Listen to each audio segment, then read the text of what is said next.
Oh, Hello and welcome to the Redshirted Podcast, where we talk about college football every single week. So let's stop wasting time. We'll get right into it here. Let's talk about the biggest game of the weekend, debatably. Miami destroyed Florida. What do y'all think about that one? CJ Daniels is just an absolute bad man. The touchdown and then what a bad man Disrespectful. CJ Daniels is. Oh, he's just not only that. I mean, he was great with 2 touchdowns in this one. But yeah, CJ Daniels. That was all I saw from that game. Yeah, Malachi Tony, probably the best true freshman in the country. Dude was running all over the place. I don't That's a even know who to minor. compare him to in That's the a minor, NFL. too. He's still 17. It's a Oh, don't minor. touch him, How Aldo. tall Don't are we touch him. talking here? He's 17, What but is plays like he's 30. he's 17. Yeah, he's like Tyreek Hill of college football, and that's all I got. Unreal. I mean, that game. I mean, it's gonna say they won by a touchdown, but I mean, we all know Florida State did 3 onside kicks. I've never seen that That's in my crazy. life, and they didn't get one of them, and somehow they were like coming back. But I think it was just because they didn't let that bad man Beck sling the ball because they were just trying to run it out. I mean, he's been unreal this year. I mean, he's just Carson Beck has dicing up. been There's fantastic. like, does Miami have the best resume? Like, not by AP poll numbers, but they destroyed South Florida. They destroyed Florida. They destroyed Florida State, and they beat Notre Dame. Like, it's kind of hard to beat that right now by anybody else. I would Do say you it's think the almost Cavaliers? impossible. Who else has more than one quality win, let alone 4? Four of them, four of them. I mean, they look really good. And I mean, speaking of Carson Beck, is there a bigger loser on the planet right now than Hannah Cavender? I don't know. Because She just should have she's moved on. So every Saturday, she is just watching her ex boyfriend sling the ball all over the place. And she probably can't even open TikTok. That's her job. And she can't even open the app without seeing that guy on her feed. And then well, Carson Beck is a goes bad up man. to Trump's granddaughter and He's says, I freezing. didn't break up with him because he cheated. I broke up with him for being him. That's a direct quote. She broke up with him for being him. And that's all he's done this year. And on top of that, every Sunday, her sister, partner in crime, her fiance, is in the NFL making millions of dollars. And what is Hannah Cavender doing? I don't know. What's the over under on that relationship? They're meant to be. Ball They was seem pretty believing in solid, Trump man. for They seem life. It's good. true fucking love, What man. life? It's true love. They look good, but I mean, True love. Carson Beck. I mean, he's living the life. That's a Miami quarterback if I've ever seen one, and they're up there for one of the best teams in the country, rightfully so right now. By the way they're playing. All right, let's go on to the next Carson game. Beck might be the littest white Alabama guy in Vandy. Miami history besides Beck. Like, Alabama Vandy. He's up there. Big Greg. All right, yeah, All right, Vandy. on to Alabama Vandy and looked. Vandy.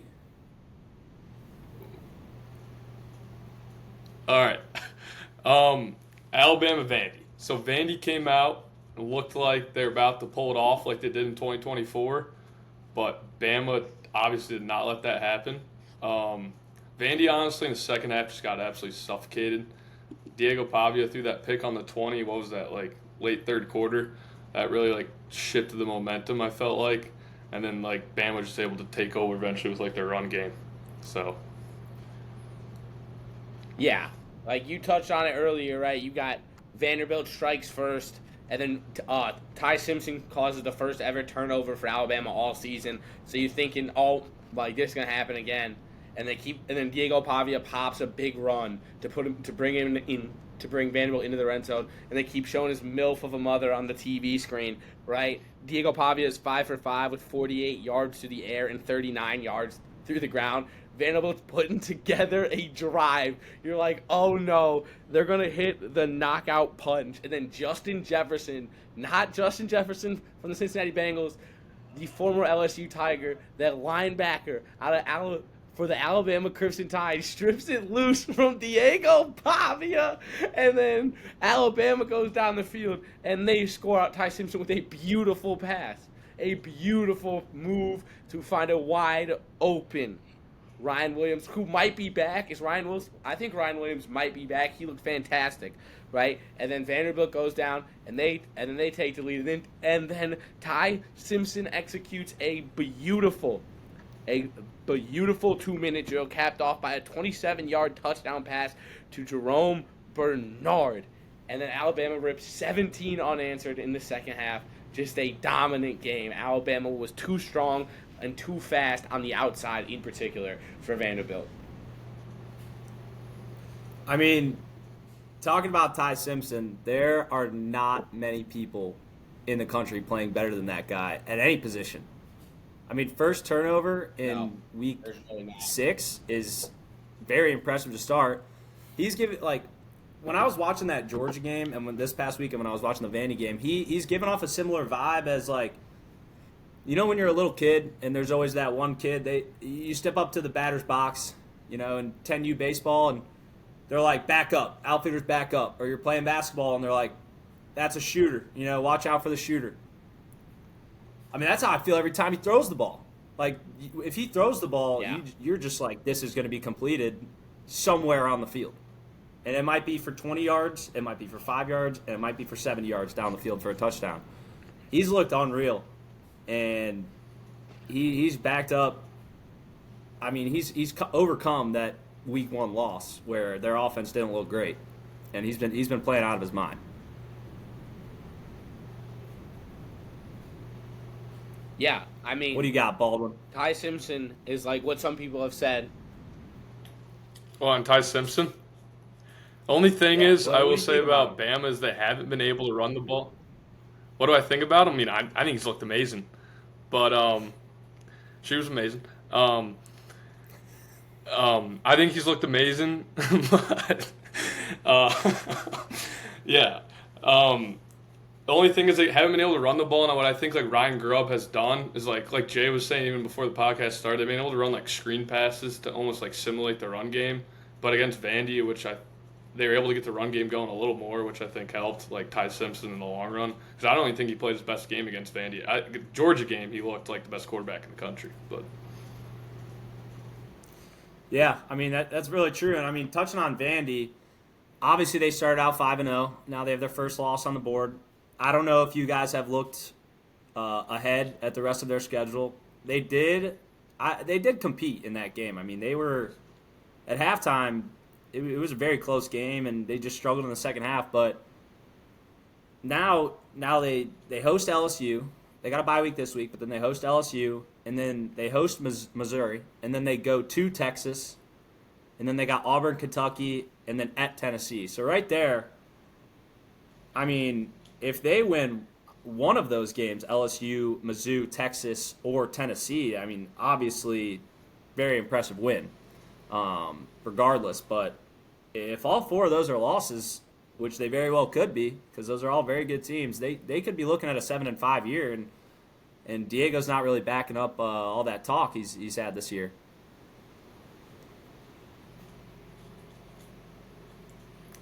that is true. All right. But are they going to lose all those games? Hey, they might not. They might pull off a win or two. We will see. That's definitely something I am excited for in the future to see how Vandy does. Because I mean, can you imagine like if they win 2 of them and you got a 9-3 Vandy season? Like in our lifetime, I mean, when I can remember, that's not. No, they haven't done that since Jay Cutler. Smoking Jay was slinging the rock, and that would be something to see, especially in the SEC now, where so many more teams are going 9-3, and not as many teams are actually running the table, going undefeated. And I mean, 9-3 with those losses, maybe a few quality wins, it might get them in the playoff talk, depending on who they lose to, where they lose, and outside looking in. I do think Pavia has looked great though, except for a few throws in that game. I think he did play decent. Besides, obviously, the turnovers were definitely a problem. All right, this will take us into the bad beats section, and there were quite a few this week. And the one that stuck out to me, most definitely TCU against your boys at Colorado, Jay. Definitely praying for Dion right now as he's getting surgery again. He knew something was up, but I don't know. I mean, pray for Dion. But in this TCU Colorado game, the spread was 13.5.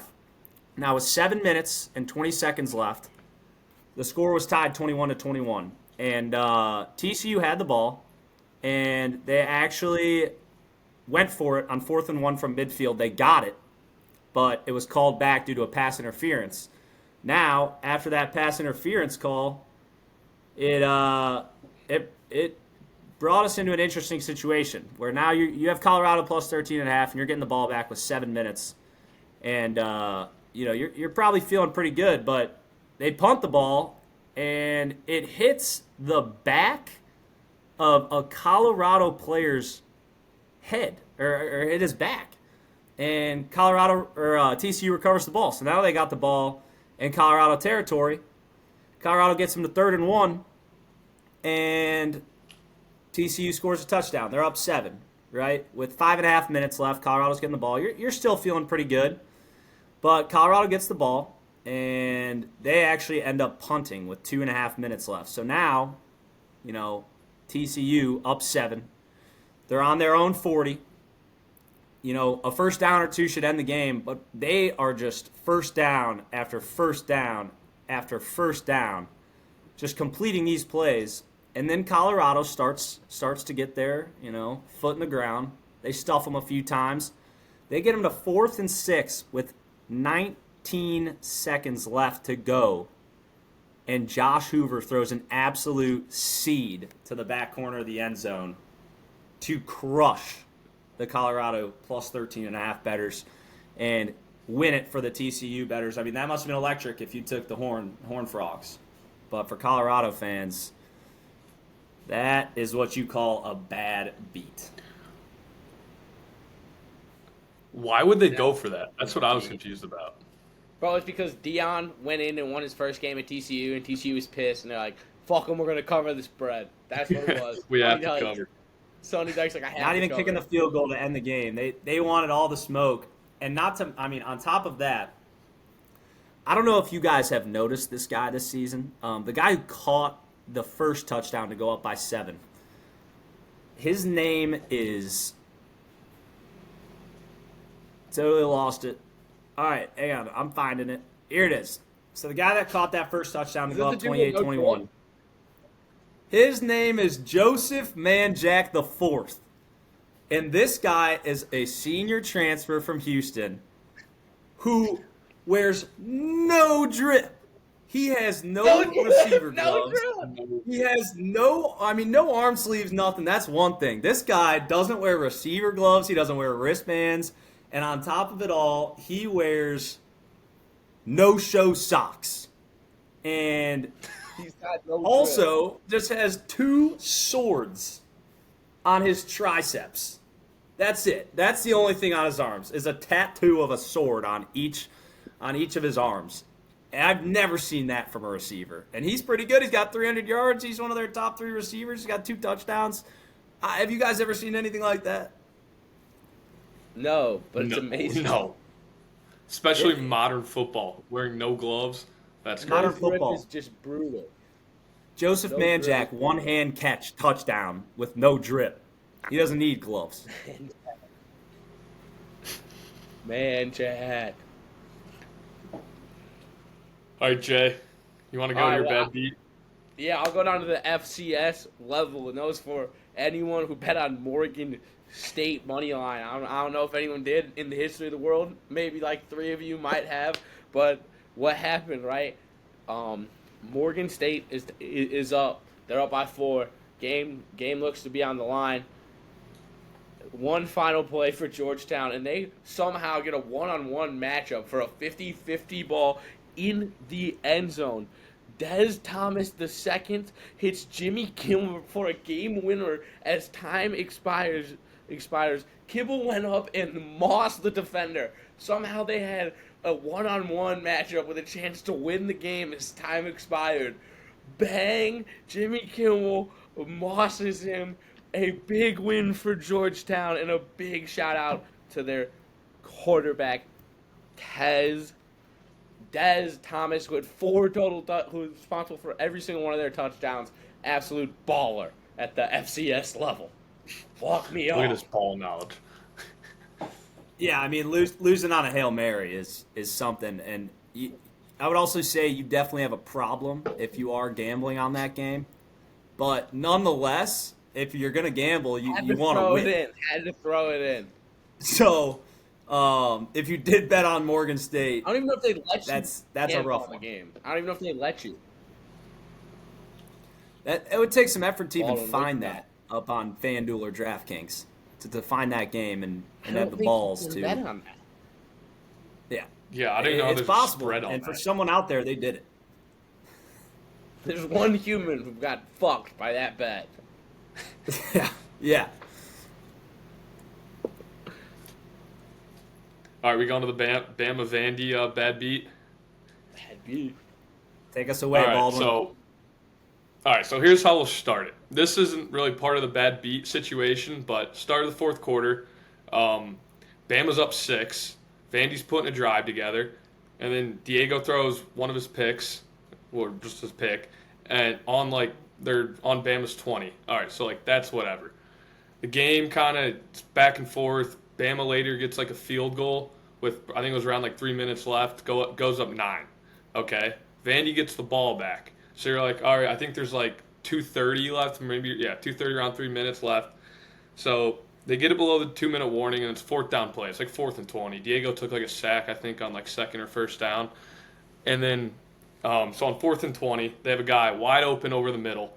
Wasn't the best throw, but dude totally could have just caught it. Did not catch it. So you're like, if you have Vandy, it totally matters in this bet if you had 10.5 or 12.5 later on.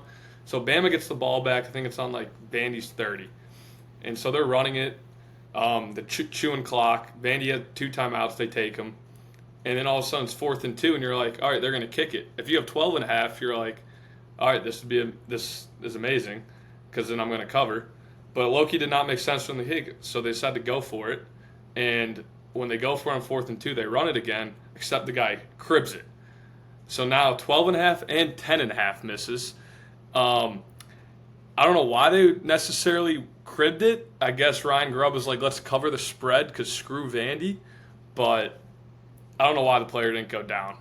I don't know if that's bad coaching or they're like, yeah, just go score. It doesn't matter. I guess it doesn't matter, but hey, that sucks if you have Vandy. Yeah, just 2 games where you have opportunities to ice the game with a field goal. Bama didn't even need to do that. They were up by 9 already, but them and TCU they weren't satisfied clearly with what the scoreboard looked like, or there was some insider mob stuff going on. They were making some calls mid-game, and if I had to guess, there were a lot of people that took Vanderbilt that game. So it does make you think a little bit what went on behind the scenes there, but it might be unreal finish to some of those games. Shout out to Georgetown. Because where there were some Morgan State bettors, there's some Georgetown gamblers out there too, hitting on a Hail Mary. Has to be a great feeling. Yeah, why not us? That's what Georgetown's saying this past weekend. But that's the conclusion of the bad beats section. I'm sure we'll have a few more next week because there's been some pretty bad ones every week so far. So, with that being said, let's get into some of the big upsets this week. Jay, Nico Iamaleava. What do you got to say about the young man from Tennessee? What an absolute breakout performance for someone who looked like he ruined his whole entire career. Granted, it still very well could be ruined, walking away from Tennessee, demanding more money, going to UCLA, not leading a game not leading for a single second in a game for your first games, and then you have to go play Penn State coming off a heartbreaking loss. You're like, all right, well, they're screwed. And then Nico pulls out 5 total touchdowns in the upset. What a day for Nico. I mean, he looked fantastic. He was strategical with the football. He was pushing it downfield with accuracy, and he was quick to get the ball out, and he made a bunch of plays on the ground. Nico looked fantastic. I think it might have been the best game of his college career. That's what I have to say about Nico. Someone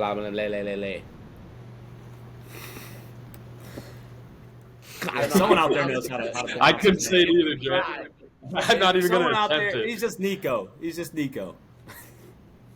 Nico. Nico. Baldwin, we'll take it All over right. to you now.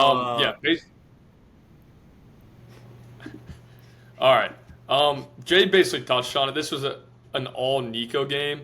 I mean, people may look at the stats and see like 150 yards and be like, oh, he didn't throw that much and didn't have that good of a game, but he also had 150 rushing yards. And I want to talk about the 33-year-old play caller.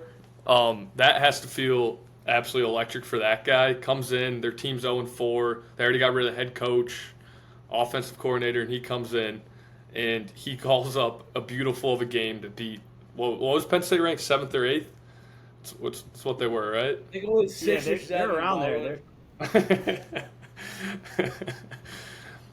So that had to be electric for him. And then also I see the clip after the game of his dad works in the CBS studio, and he's like absolutely cheering on UCLA because that's your son, of course. So I thought that was awesome too, seeing his dad hype up. So yeah, and then I also want to talk about Penn State. How are the vibes in that locker room right now? Like, can you even recover after that? Like, I don't know if you can. I would love to touch on that because I think I know what the vibe is. Tom, if you don't mind me handling this one. Go That's ahead. all you, man. I think the vibe is we picked the wrong fucking quarterback. That's what the vibe is because Bo Pribula is a stud at Missouri. He is a ball player, and Drew Aller is a clown. He is buns. The fact that they were NFL insiders who get paid money to evaluate players thought he could have been the first overall pick is crazy. He is terrible. It was always Bo Plib. It was always Bo Plib. My blood is boiling. I was so bad at football. That was great. I mean, Sorry. yeah, Jay, I don't think you could have said it any better. I mean, Drew Aller was the number 1 quarterback in his class, and that's the only thing he's had going for him the last 3 seasons. Because his first year, another classic 10-2 at Penn State. He played pretty passive. There was some promise shown, and going into his junior year, and he didn't really do much either. I mean, he got to the playoff. He played Boise State round 1. Personally, not going to count that as a quality win. And then goes on, and he's in that Notre Dame game, and, piss running down his leg in the clutch. He couldn't do it. And he sold the game for him. He had an opportunity to show why he was the number 1 quarterback, and he just couldn't do it. And, for a game like that, you got a team like Penn State playing a team like UCLA. You think maybe it was a look-ahead game. Well, no, because they play Northwestern next week, who is the second worst team in the Big Ten, and then they got Iowa, and then they got Ohio State after that. So unless they were looking a month down the road at Ohio State, I don't know how Penn State could go in and lose that game to that 33-year-old play caller, like you said, Baldwin, calling a game for the first time.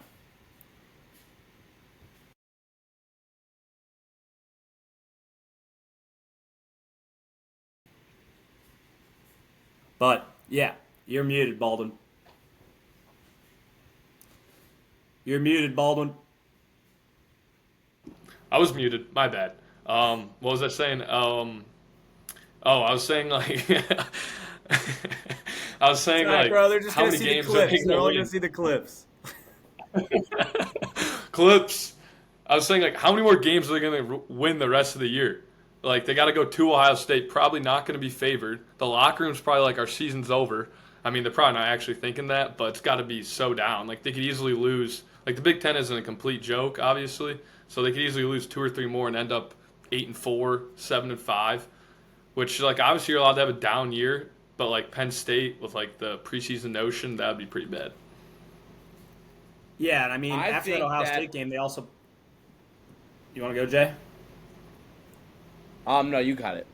We gotta work on this timing thing. We're not very good at Yeah, it. 3 people. We'll get better.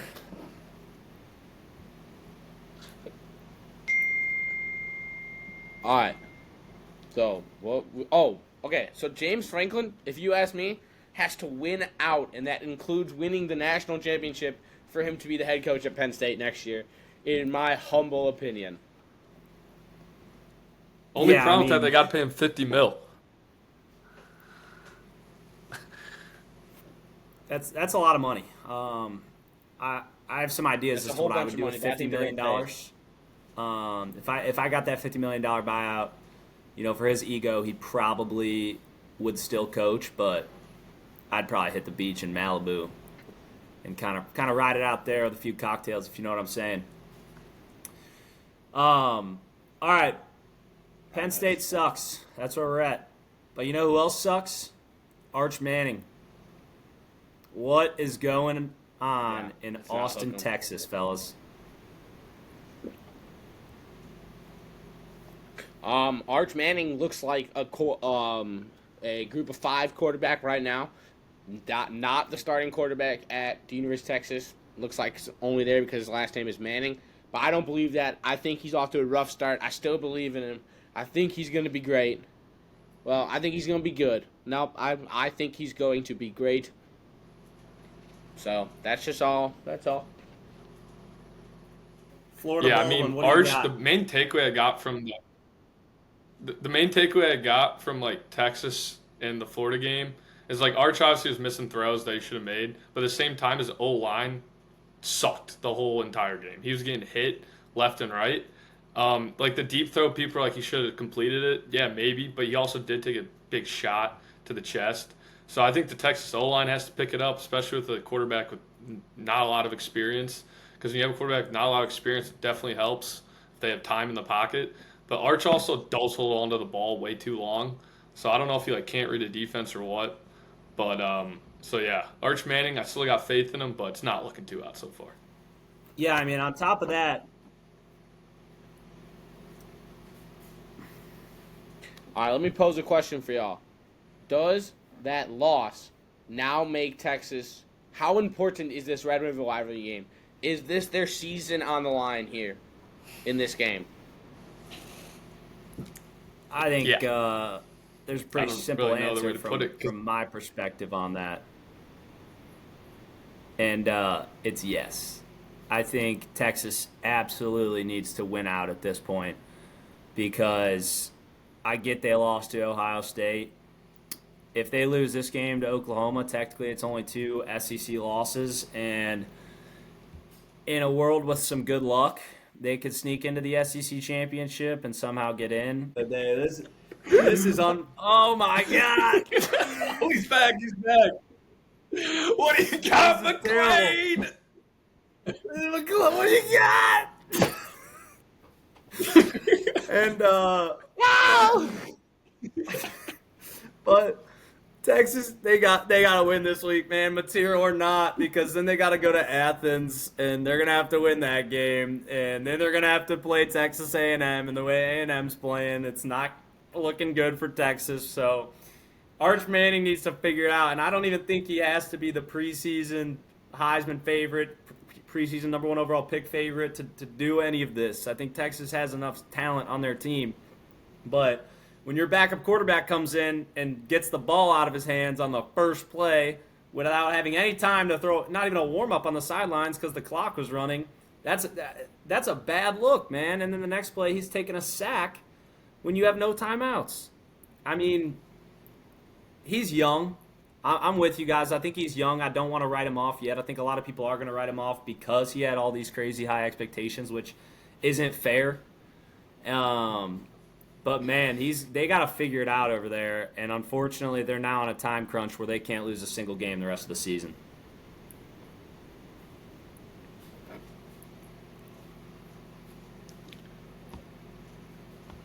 No, sir. No, sir. And But yeah, Oklahoma, what? Rumored to get John Mateer back this week? yeah, and I think Yeah, Baldwin. so it seems as if the odds makers are playing that in the favor that he will play. I did read something Yeah. that said the line would be more around 5.5 if he wasn't. So I'm assuming with that 1.5, that does mean that Mateer is looking like playing. Venables did just come out and say that he's practicing, but he's not practicing one-on-one yet with the first team defense against first team offense. But I think he's going to downplay it. I would expect Mateer to play this game. I think he's got too much heart to sit this one out if he's got any capability of playing. All right, with Yeah. that being said, I agree with you, and I think this could be a big moment for Mateer. we'll take it into the next segment of trivia. This is going to be a best of 3 out of 5. Best 3 out of 5. First one with the answer. You get it. You don't have to tap or nothing. Just blurt it out. And if none of you get it, I won't say anything until you get it. I will hit you with a ding, ding, ding. So, trivia question number 1. Texas was the preseason number 1 team, and they are now unranked. What was the last preseason team to be ranked number 1 that finished the season unranked? Just give me the college. Clemson. Notre Dame. Incorrect. What was If you Notre split the Dame? country in half, it would be on the west half, aka the left side of the country. So West. Was it USC? USC in 2012, led by Lane Kiffin. Yeah. Preseason ranked number 1, got throttled wasn't that by the year he got Alabama. That was the year he got fired. Matt Barkley would have been a first-round pick. He decided to come back. I should have known that. So if that's anything about Sark, USC it is. Now, JT up 1-0. We got question 2. James Franklin is 1-14 against top 5 teams during his career at Penn State. Who was the only team he beat? It was Ohio State. Ohio State. Ding, ding, ding. Jay is up 2-0. Going for the sweep. Because they blocked the field goal. back. They blocked the field goal. This I totally weekend, remember that now, number yeah. 7 Indiana takes Yeah. on number 3 Oregon. It's been over 38 years since the Hoosiers have beaten a top 5 team. Give me the in-conference team that they beat back in 1987. I don't even know the question. Was it Indiana. Rutgers? All right, on to question 3. This weekend, Indiana takes on top 5 Oregon. It's been 38 years since Indiana has beaten a top 5 team. Give me the in-conference team that they beat in 1988. Ohio State. Ohio State! Baldwin on the board. Dang. 2-1. The sweep. 2-1. Now this question number 4. This weekend, Georgia takes on Auburn. How many years is Georgia's current win streak against the Auburn Tigers? 12. Oh my gosh. No, it was the last time Auburn won was the fucking prayer of Jordan Hare. They haven't won since. Damn, what was that? I don't know what year that was. Because Nick Marshall was the QB, bro. When was he the quarterback? Oh, Was it? 15. Yeah, it was 15 or 14, I think. Well, was Cam Newton in 2010? Was that the year he was in? Cam in 12? Was Cam 12? So, 10. Can I just start blurting out numbers? Was it 11? 9. Ding, ding, ding. JT, 8 years. I think we're going the wrong direction, Jay. Wait. They snuck one out a few years after the prayer of Jordan Hare. They beat Georgia in the regular season and then ended up losing to them in the SEC championship that same season. Unfortunate loss. Sean White was quarterbacking for the Auburn Tigers. Now, JT wins that one, but we're going to take you to the bonus round. There are currently 15 undefeated FBS teams. You guys are going to go band for band, naming one until one of you can't anymore. We're going to start with Baldwin because Jay has the lead. Did you say unranked FBS? I'm so confused what the question was. Undefeated teams. So the last question, the last question is you guys are going to go team for team listing undefeated FBS teams at this point in the season till you can't. All right. I'm starting. All right. Ole Miss. Ohio State. Miami. Oregon. Indiana. Why am I? Oh, Navy. Oh. Shit, I wanted to go obscure. Memphis, are they undefeated? They're undefeated. North Texas Bang. is also undefeated in the American.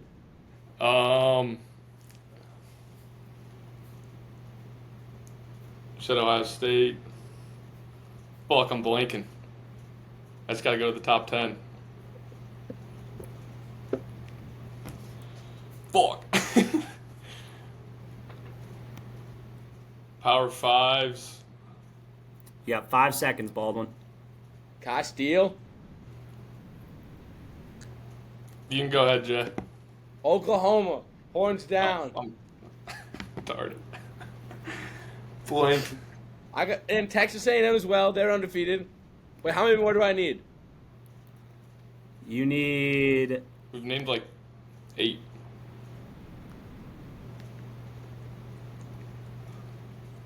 five more, 6 more. 6 more. I'll see if I can get this. There's one more top. There's one. Texas A&M undefeated. Did I just say them? Yeah, you did. Did you say Indiana, Baldwin? Yeah. He did. I forgot about A&M. That was and Oklahoma, 2 SEC teams. Yeah, bro. Ole Miss. You're in the SEC.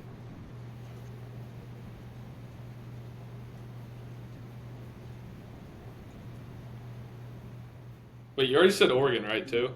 I already said Yes. Oregon. Yeah. I said Ohio State, Michigan, Oregon. I lied. There are 5 more. Ole Miss, Oklahoma.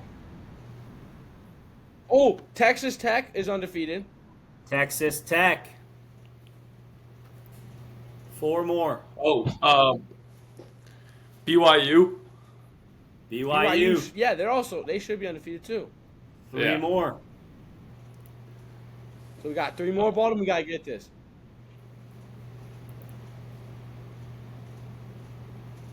BYU. We only got one ACC team, right? Is there another undefeated ACC team? Georgia Tech lost. FSU lost. Oh, Louisville just lost to Pitt. Is there another SEC team? Is Wait, that the other who did Georgia Tech lose to? Georgia, didn't they get upset? By, I don't like, think so. Because God, they pretty won by 1 against like Wake Forest or something. Dude, did they? No, Did they lose fuck, last did they? week? I don't think Georgia Tech. Georgia Tech. 2 remaining. Bang! That a boy Baldwin! That a boy Baldwin! Wait, how many do we have left? 3? 2. 2. Dude, there's got to be another group of 5 team that's unbeaten. There is one group of 5 team that is unbeaten. Iowa State. Well, we got Memphis, North Texas, and Navy.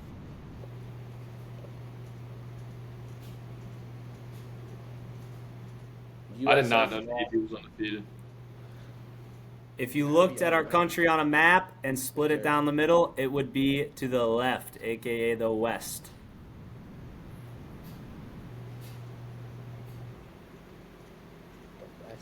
Oh, bro, is it the Mount? Is it? No, there's a Mountain West team. I think that's undefeated. No, there's not. Oh, What about, UNLV. No, Dan Mullen lost. Never mind. What about like New Mexico? UNLV. Did they lose? I think they're totally lost. Oh, UNLV Really? has not lost a game. Bang. And then there was one. Bang.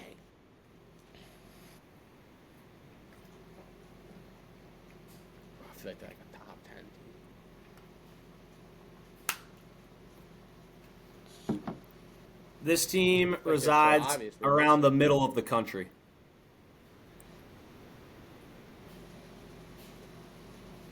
It's probably Big Ten school. Ohio State. Michigan has a loss.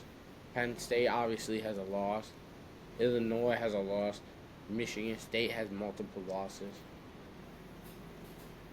Oh my God, has Missouri lost yet? Mizzou, Yeah, they lost to Alabama. the final no, it is Mizzou. team in That's the 15. Yeah, it's Mizzou. And with that I mean, being not Yeah. Mizzou. said, we will take you into our last segment of that Dude of the Week prediction. Who wants to start us off with their Dude of the Week prediction for this upcoming week in college football? I did not know we were doing this. Alright, Tom, you want it. Let's start with you, bro. I'm feeling like it's gonna be a great way to start. Jay, I want you to start in case I have the same person as you. Well, Tom, 'Cause I have a backup just in I case. love my QBs. You know I love my QBs. Y'all know I was going QB here. And I'm going to the Big 12 I'm going to a Big 12 matchup. I got Jalen Daniels having a breakout performance and upsetting and ending Texas Tech's perfect season. Jalen Daniels is my Dude of the Week prediction. Yeah, man, I love that. Jalen Daniels, he's a beast, man. I'm glad Kansas is somewhat figuring it out compared to last year, as they were probably the best 5-7 team of all time last season. And they got 2 losses, one of them to Missouri, which was a close game. Good loss, though. They bounced back this week against UCF, and I'm excited for that one, Jay. Texas Tech versus Kansas should be a good one. Let me give you a storyline. Jalen Daniels can do a little bit with his arm, a little bit with his leg. Let me give you a storyline. What if there was a quarterback that could make a coach just quit football? Just quit mid-season. Because there's a pretty big matchup in the SEC this week in Columbia, Missouri, where the Alabama Crimson Tide are visiting the Missouri Tigers and are only favored by 3 points. There's a little quarterback at Missouri with the name of Bo Pribula, who is not having too bad of a season himself. And I can envision the headlines already. James Franklin quits coaching mid-season. Bo Pribula upsets the Alabama Crimson Tide this Saturday to start your day at 11 o'clock. Down goes the Tide when everyone's saying they're back.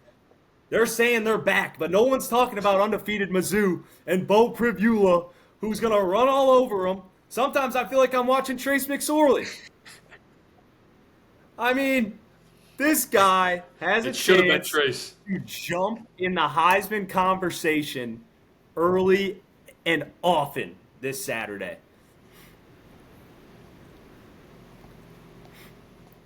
Are we taking Bo Prib Heisman future as a pod? We all rally some money together and we put Bo Prib Heisman future as a pod as soon as we end the episode. If there's one guy that has great value with great chance, Bo Pribula is that guy. It's Bo Prib. Let's ride it. Squad ride. Tom, you sold us. Let's do it. Let's do it. I mean, if he wins, he's got to be like top 3. Oh, because then Can't be a everyone bad will bet. stop the Missouri. We'll stop sleeping on Mizzou.